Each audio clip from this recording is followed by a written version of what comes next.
ഞാനങ്ങനെ ചുമ്മാ ഇരുന്നപ്പോൾ മൊബൈൽ വെക്കാൻ ഒരു ഹോൾഡർ എടുക്കാമെന്ന് വെച്ചു. അങ്ങനെ ഫ്ലിപ്കാർട്ടിൽ കയറി സെലക്ട് ചെയ്തു. നോക്കിയപ്പോൾ ഓഫറുണ്ട്, ഡിസ്കൗണ്ട് ഉണ്ട്. പക്ഷേ ഒരു പ്ലാറ്റ്ഫോം ഫീ ആയിട്ട് ഒരു 3 രൂപ മേടിക്കും. ഡെലിവറി ഫ്രീ ആണ്, ചാർജ് ഒന്നുമില്ല.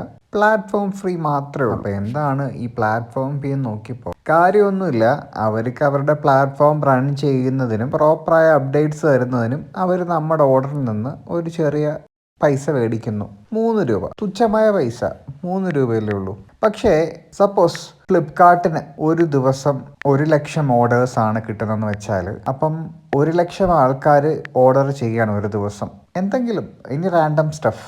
എല്ലാവരുടെ അടുത്തു നിന്നും 3 രൂപ വെച്ച് മേടിച്ചാൽ അവർക്ക് ഒരു ദിവസത്തെ ചുമ്മാ വെറും പ്ലാറ്റ്ഫോം ഫീ മാത്രം 3,00,000 രൂപയാണ്. അതേപോലെ ഒരു മാസമായാൽ 90 lakhs പോട്ടെ. അത് ഒരു വർഷമായാലോ? ഒരു വർഷമായാൽ ഏറെക്കുറെ ഒരു 10 കോടി രൂപ അവർക്ക് ജസ്റ്റ് പ്ലാറ്റ്ഫോം ഫീ മാത്രം വരും. സംഭവം ശരിയാണ്, കമ്പനി നഷ്ടത്തിലൊക്കെയാണ്, ലാഭത്തിലാക്കണം. At the end of the day ബിസിനസ്സുകളെല്ലാം ലാഭത്തിലാക്കാൻ വേണ്ടിയല്ലേ നമ്മളിതൊക്കെ ചെയ്യുന്നത്. അങ്ങനെ നോക്കുമ്പോൾ ശരിയാണ്. എന്നാലും നമ്മൾ വെറും 3 രൂപ ചെറിയ എമൗണ്ട് അല്ലേ, കുഴപ്പമില്ല എന്ന് പറയുന്ന ഒരു എമൗണ്ട് വെച്ചിട്ട് ഒരു കമ്പനി എന്തോരം പൈസയാണ് ഉണ്ടാക്കുന്നതെന്ന് ആലോചിച്ച് നോക്കുമെന്നല്ലേ.